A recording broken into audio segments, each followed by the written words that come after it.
Okay, hello again. Here we are. This time we're talking about inductive arguments, which are a little bit different than the arguments we've covered so far, but I think you'll find they're far more common than the sort of thing that we have looked at in this class so far. So, what are inductive arguments? This is something we'll talk about. We'll do that by way of looking at the one kind of inductive arguments, which are arguments by example, where we generalize from specific examples of something. That's all going to make more sense here in a second. So let's get started. What's an inductive argument? This might be a question you are asking yourself.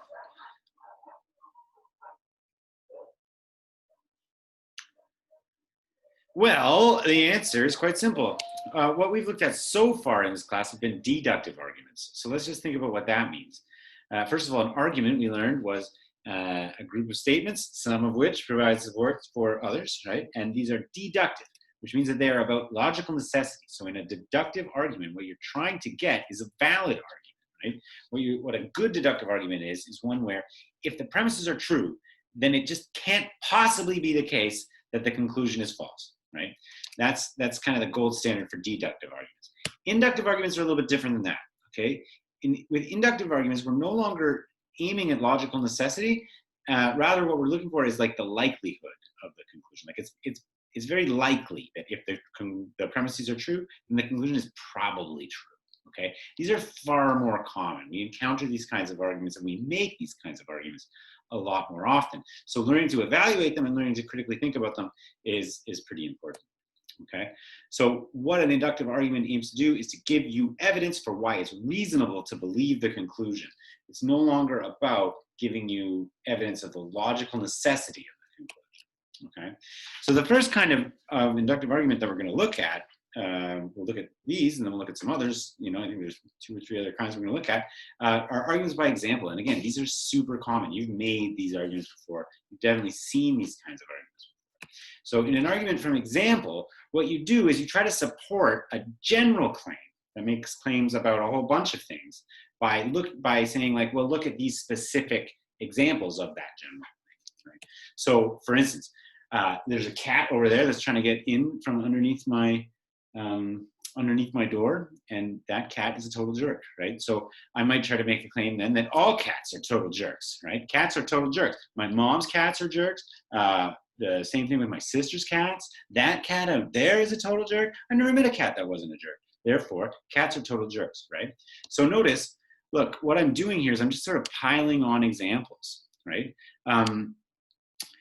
Rather than sort of trying to show you that like it just has to be the case given the truth of my premises that the conclusion has to be true. I'm just saying like, look, this one's true, and this one's true, and this one's true, therefore this one's probably true, right? And so I'm just giving you a bunch of examples that then supposedly give you reason to believe for, right? It could be the case that all these things are true, and this one's not true, right? It's not about logical necessity the way an inductive argument is, but the question is, have I given you enough examples or the right kinds of examples such that it's reasonable to believe that all cats are total jerks, right?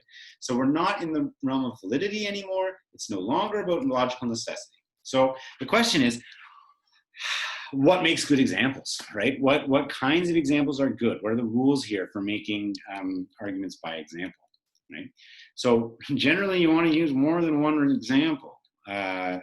In order to generalize, you've got to be generalizing for more than one thing, right? If I just tell you that that cat is a total jerk, so therefore all cats must be total jerks, it's not very good, right? There's a lot of other cats out there. They might not be total jerks, right?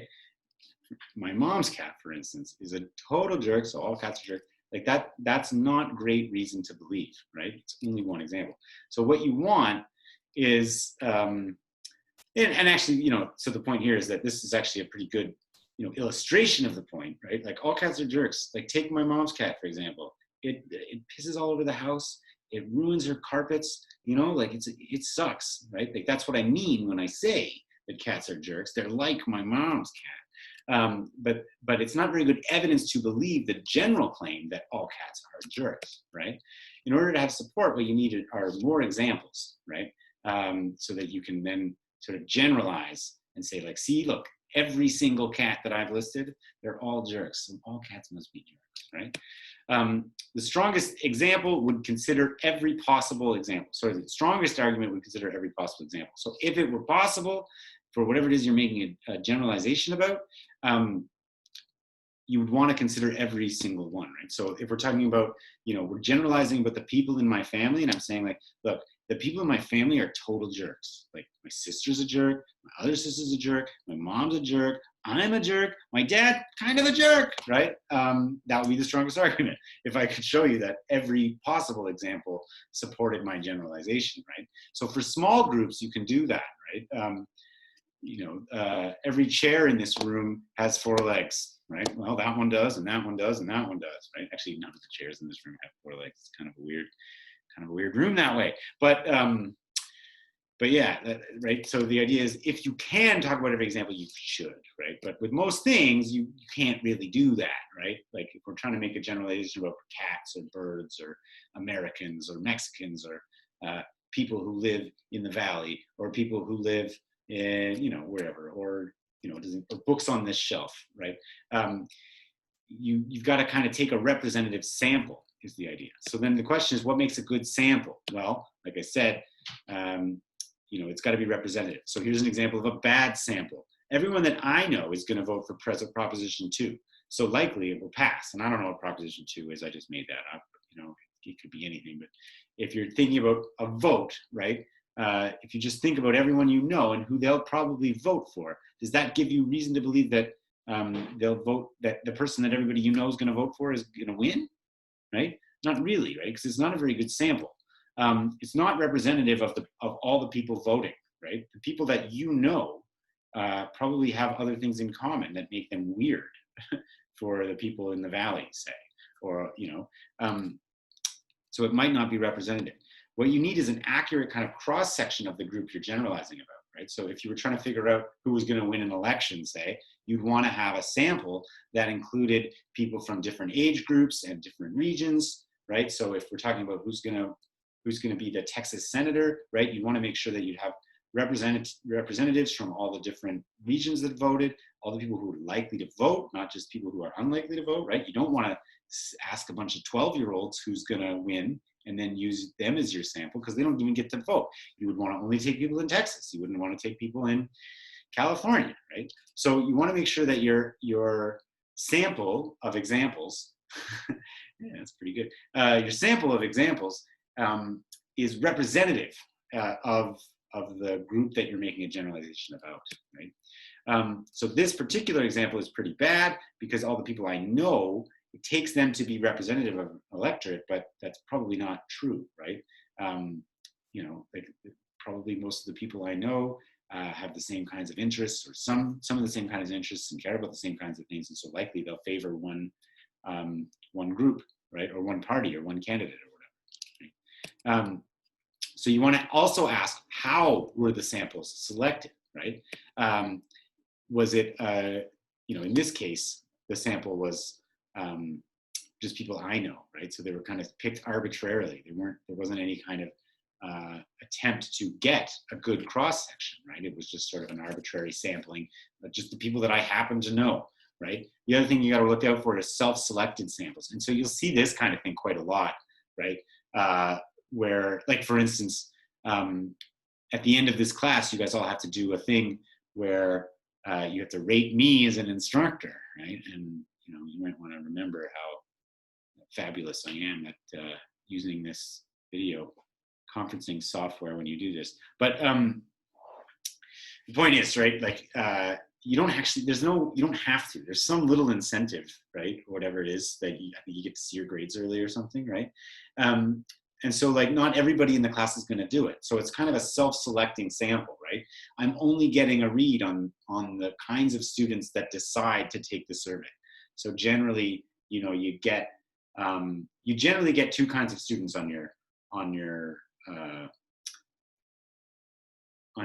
surveys for these classes, right? Like you get the students who got a good grade and liked the class, and then you get the students who have a bone to pick, right? And so so you always sort of get those kinds of comments, for instance, right? Like either they're glowing or they're like angry. That might not actually be representative of most of the people in the class, right? Like most of the people in the class probably might be sort of somewhere in the middle. So you got to ask yourself those things, right? Like how were the examples that we use to make a claim about something selected, right? So are those examples representative of the group you're generalizing about, right? So if we're trying to figure out whether the class enjoyed the way that the material was presented, and all we've got is a self-selected sample and an arbitrary selected group of kids that I asked because they're the ones that come to the Zoom meetings or whatever, right? Then you go like, oh, well, they all said it was good, so it must have been good. That might not be a great reason to think that it was good, right? Because you don't actually have feedback from most of the class or even a representative sample of the class. So some attempt then should be made to make your sample as representative as possible and sort of to avoid these kinds of selection biases. All right. Yeah. The other thing you've got to be aware of when you're making, when you're using examples is you've got to think about the background rates. Okay. So what does that mean? Well, think about this argument, right? Like a great way to make money is to buy lottery tickets. I know a guy who won $1 million, right? Okay, great. You know, like it worked for that guy. There's an example of a guy who made money buying lottery tickets. So buying lottery tickets must be a great way to make money. But obviously this is a terrible argument, right? Like why? What's so bad about it? Well, how many people didn't win the lottery, right? So the background rate here is important, right? Like only 1 in 1 million people or 1 in 1 billion people or whatever win the lottery and win $1 million, right? So just the one example, when you put it next to all the other examples, right? These other ones tell you more about whether or not winning the lottery is a good way to make money, right? So that's an obviously bad example, right? That because it sort of totally ignores the background rate, how rare those kinds of examples are, right? So like obviously this one is bad, but also think about like, you know, how many people get worried about getting mugged, right? Or dying in a mass shooting or a terrorist attack, or are afraid of that their plane might crash when they take off, right? Like, these things are very rare occurrences, but because we're aware of a couple of very loud and obvious sort of examples, right? We think that these things are things we should worry about, right? But, you know, like mass shootings, there are a lot of mass shootings in the United States, but like, is it gonna happen to you? The odds are very, very, very slim that they will, right? So should we then make our schools like, you know, fortresses to keep mass shooters out? Should we arm all the teachers, right? Well, no, maybe not, right? I mean, you know, an argument could be made, right? Because just because it's happened 17 times in the last 17 years, right? America's got 350 million people in it, right? And God knows how many schools, right? That's 17 out of that many. It's probably not going to happen. It probably isn't worth setting up your school like a prison and having these, you know, and arming all the teachers to shoot the bad guys, right? So these are the kinds of things you've got to think about, right? What are the background rates? Like we're aware of these very prominent examples and they're used by people to make arguments for certain things. More police, you know, because people are getting mugged all the time and people aren't getting mugged all the time. Or you know, I never fly. You shouldn't fly, you might die, it's so dangerous. It's really not, right? But we're aware of the horrific examples, right? And people use those horrific examples to make you think that one thing or another is true. So we think these things will happen because we're all aware of the examples of these things happening, but it's what seems like they happen all the time, but they're actually all incredibly rare, right? Okay. So yeah, just when you're using examples or when you're evaluating arguments by examples, always ask about the background rates, right? Like how often do these things actually happen, and how often does the opposite in fact happen, right? You know. All right, and this sort of leads us to stats, right? Stats are one of those things that people always appeal to make a point, right? And this is another thing where we've always got to ask ourselves questions when we're evaluating arguments made with stats, right? Stats are really just fancy examples, right? So for instance, statistics, they always just seem to give you a better sample than anecdotal examples, right? Like if I tell you that some stupid thing. Like studies show you that 85% you're 85% more likely to accept a conclusion when statistics are used in arguments. Right? I just made that up, right? But it seems more true when I say something like 85%, right? And studies show, right? Because it sounds like I'm not just talking about my own personal experience and my own sort of anecdotes of the people I've seen make mistakes or whatever, right? I'm sort of like presenting it as though it's some kind of objective thing, right? But I just made that up. Like, it's probably wrong. So how should you evaluate a statistical argument, right? Like, what should we be paying attention to?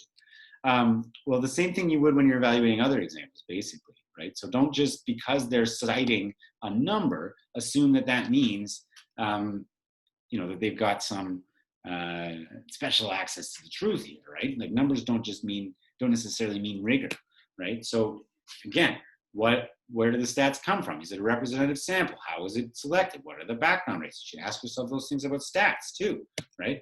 But also just slow down and think about it, okay? Car thefts have doubled since this time last year. That sounds bad, doesn't it? Right? But is it? Right? Where did this happen? How many were there last year and how many are there this year? If it's only gone from 2 to 4, what's the big deal? Right? Especially if there's hundreds of cars in the area, right? It's not a big deal if they've doubled from 2 to 4. That's still an incredibly low rate of car theft, right? If they've gone from 2 to 4 and there's only 6 cars in the area, yeah, you might have a problem, right? But these are things you've got to ask yourself, right? And so a good statistical argument would tell you this stuff, right? And if they're not telling you this stuff, you need to be careful and think, okay? Where is it sourced? Where are they getting these stats from? How did those people pick their sample? What are the, yeah.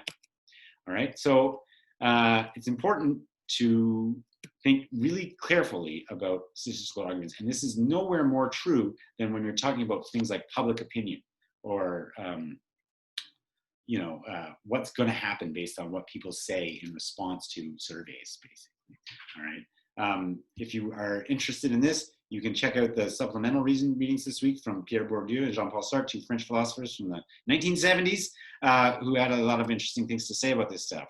Okay. But basically the point is that opinion polls, are not just obviously fair and balanced right from the get-go, right? Like you can make a poll that will give you the kind of result that you want, right? So I can tell you that 90% of people, rate the president favorably, for instance, right? Well, what does that actually mean? It might mean that I gave you a question where I asked you to, pick,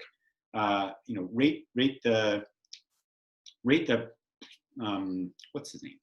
Rate the president, on a scale of 1 to 4 or whatever, right? And 1 will say unfavorable, and 2 will say like fine, and 3 will say like somewhat favorable, and then 4 will say favorable, right? So I've given you one where I said, pick one from 1 to 4, right? So if I rate them a 2, like that sounds like maybe to the person, right? Like they're not a big fan. He's not the worst, but he's certainly not the best, right?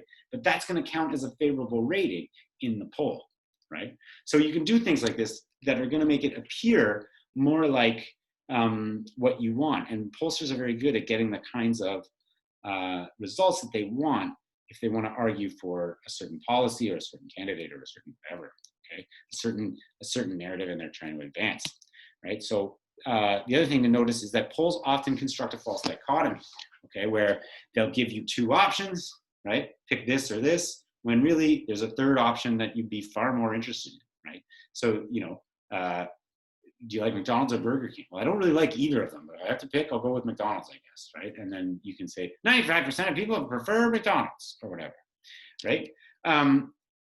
So when I don't really like either of those things, right? So that's a problem, is that they will give you a kind of ready-made answer, right, in order to kind of construct an opinion. The kinds of things you can answer in response to polls might not actually represent what you believe or think or want at all, right? Because what's possible to believe or think or want is completely confined within and created by the poll. It's kind of the idea, right? So if you're interested in that whole way of thinking and you're kind of curious about things like polls as they are used in politics and in Well, yeah, mostly in politics and in like the news and stuff. You know, to sort of drive in propaganda. That's what I'm looking for. Then what you might want to look at are these two supplemental readings this week.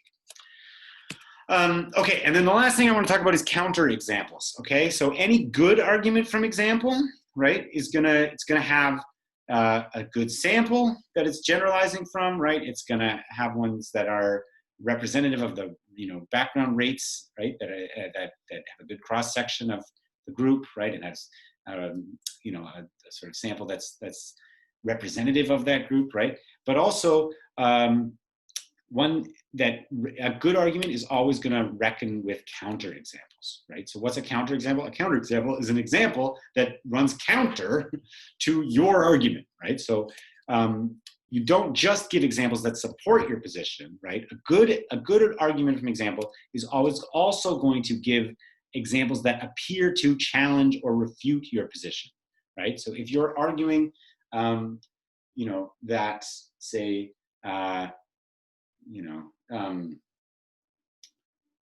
I don't know, these are the 15 best books in philosophy right now, right? And, it wouldn't be a very good argument if all I did was tell you about each book in the list and why it was the best, right? And I didn't say like, oh, this one's not the best, right? People think this one's the best, but it's not for these reasons, right? So it's a kind of an example that would sort of challenge your position. So you've got to reckon with those examples too. So a good argument doesn't just give examples that are in favor of its generalization. They give examples that appear to challenge that generalization or refute it, right?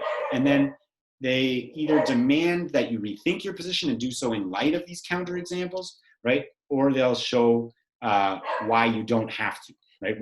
Why these things don't actually apply, why they're irrelevant to your position, okay?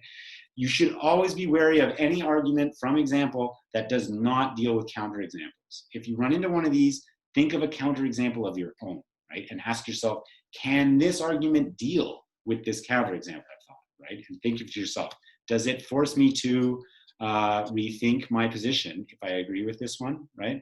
And if so, how? And if not, why not, right? That's a sort of critical thinking move 101, counterexamples. Can I think of a counterexample? Can this argument deal with that counterexample, right? And so any good argument is going to deal with, bring up counterexamples of its own. Okay, so that's what I got for this little chit chat. I hope it's been helpful. Let me know if you want to talk about any more of this stuff. If you got any questions, you know where to find me. Send me an email, or I'll see you on Zoom or whatever. Okay, so this has been lovely, and hope to see you again soon.